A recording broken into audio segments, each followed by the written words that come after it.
सुप्रभातम प्रिय विद्यार्थियों, आपका संस्कृत की कक्षा में स्वागत है।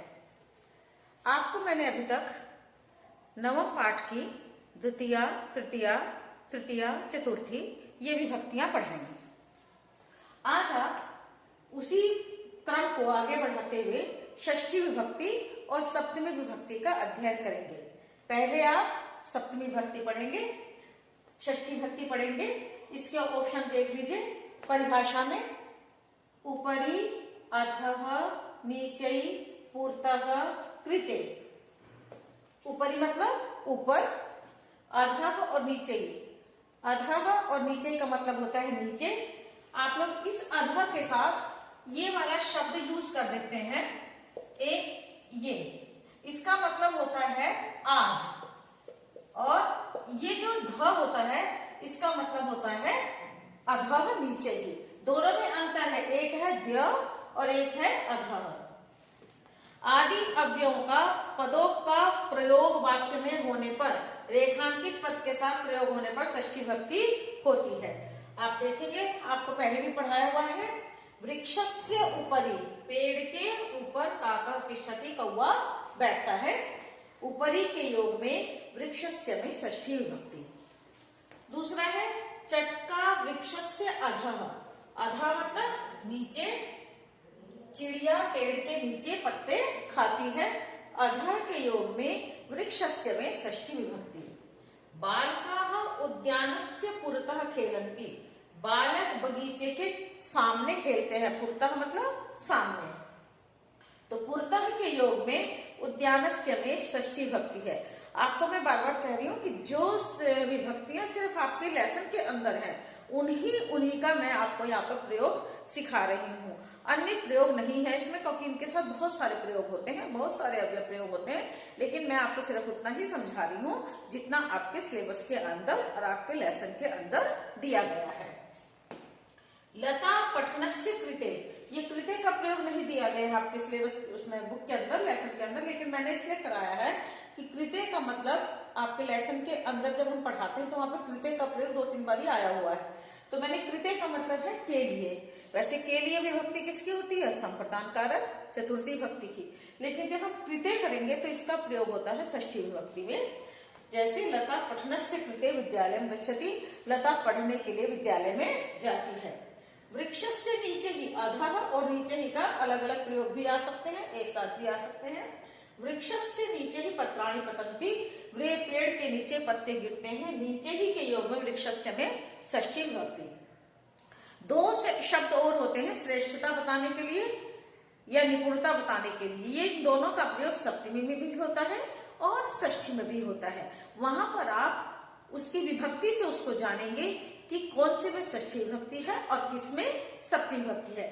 जैसे यहाँ पर मैं आपको कोई प्रयोग लिख के दिखाती हूँ। मान लीजिए मैंने यहाँ लिखा है कविना कालिदासः श्रेष्ठः।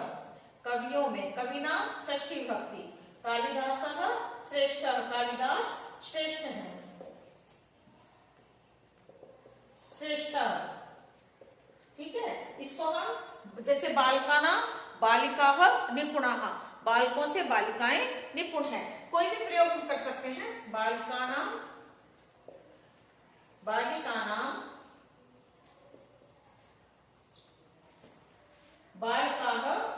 निपुणाः।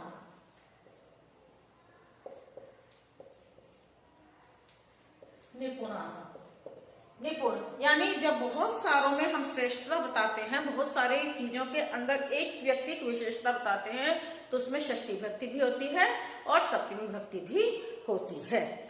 ये तो आपने षष्ठी विभक्ति पढ़ी। इसके बाद अब आप पढ़ेंगे सप्तमी विभक्ति।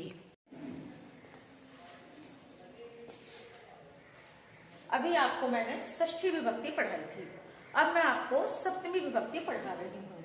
सप्तमी विभक्ति के प्रयोग आप देखेंगे। विश्वास, विश्वसिति, विश्वास करना। स्नेह, स्नेयति, स्नेह करना। धातु है ये दोनों धातुओं का जहां पर प्रयोग होगा वहां पर। और श्रेष्ठः, निपुणः, कुशलः, ये 3 प्रयोग। वैसे इनके पर्यायवाची भी हैं, चतुरः, दक्षः, पटुः है। जहां पर वो प्रयोग होंगे वहां पर भी सप्तमी विभक्ति का प्रयोग होता है। माता पुत्री विश्वसती, माता पुत्र पर विश्वास करती है। विश्वसती के योग में पुत्रे पद में सप्तमी विभक्ति है। गुरु शिष्य स्नेहयति, स्नेह यदि के योग में शिष्य पद में सप्तमी विभक्ति है। वाक्य के अंदर रेखांकित पद कोई सा भी हो सकता है, जरूरी नहीं है कि आप यही वाला प्रयोग करें जो मैंने यहाँ लिख पाया है, लेकिन इन प्रयोगों के साथ विश्वसती स्नेहयति प्रयोग अवश्य होना चाहिए। कुशलः निपुणः प्रवीणः शब्द जरूर होना चाहिए, तभी सप्तमी विभक्ति होगी। लेकिन श्रेष्ठः के साथ सप्तमी भी होती है और षष्ठी भी होती है, तो वहां पर आप विभक्ति के अकॉर्डिंग देखेंगे कि यहाँ पर सप्तमी विभक्ति है या षष्ठी विभक्ति है। यदि कवि नाम है, कवि नाम कालिदास श्रेष्ठ, बालका नाम बालिका श्रेष्ठ, जना नाम महिला श्रेष्ठ, तो समझ लीजिए वहां पर षष्ठी विभक्ति है। लेकिन जब हम कहेंगे कविषु कालिदास श्रेष्ठ, कवियों में कालिदास श्रेष्ठ है, तब राजसु कृष्ण श्रेष्ठ, तब जहां पर श्रेष्ठता बताई जाएगी सप्तमी विभक्ति होगी, तो वहां पर राजसु, कविषु, बालकेशु इस तरह के प्रयोग आएंगे। और षष्ठी विभक्ति में बालकानां, पशूनां, कवीनां इस तरह के प्रयोग आएंगे। कृष्ण राजसु निपुणः, निपुणः के योग में राजसु पद में सप्तमी विभक्ति है। जनाः कार्येषु कुशलः, कुशलः के पद में कार्येषु में सप्तमी विभक्ति है। ये आपका सप्तमी विभक्ति का भी प्रयोग और द्वितीय से लेकर के सप्तमी तक के प्रयोग मैंने आपको करवा दिए हैं, और ये मैंने आपको पहले भी करवाए थे। आपको यदि आप अपनी कॉपी खोल के देखेंगे तो वहां पर भी मैंने द्वितीय तृतीय शायद करवा रखे हैं, लेकिन पुनः रिविजन हुआ है और चतुर्थी से लेकर के पंचमी, षष्ठी, सप्तमी तक मैंने अब आपको पूरा करवा दिया है। ये आपके लेसन के अंदर जो जो प्रयोग थे वो मैंने आपको करवा दिए हैं, और जिन बच्चों ने अभी तक नहीं किया होगा काम वो अपनी कॉपी में कर लेंगे। और दूसरा, जो लेसन के अंदर फिल इन द ब्लैंक्स है वो आप देख करके उसको पूरा करेंगे। वैसे मैं आपको एक फोटो क्लिप भी भेज दूंगी जिससे आप वहां पर देख करके राइट रॉन्ग सही कर लें। ये कार्य आपको प्रॉपर अपनी कॉपी में भी करना है और ध्यान पूर्वक इसे पढ़ना भी है। धन्यवाद।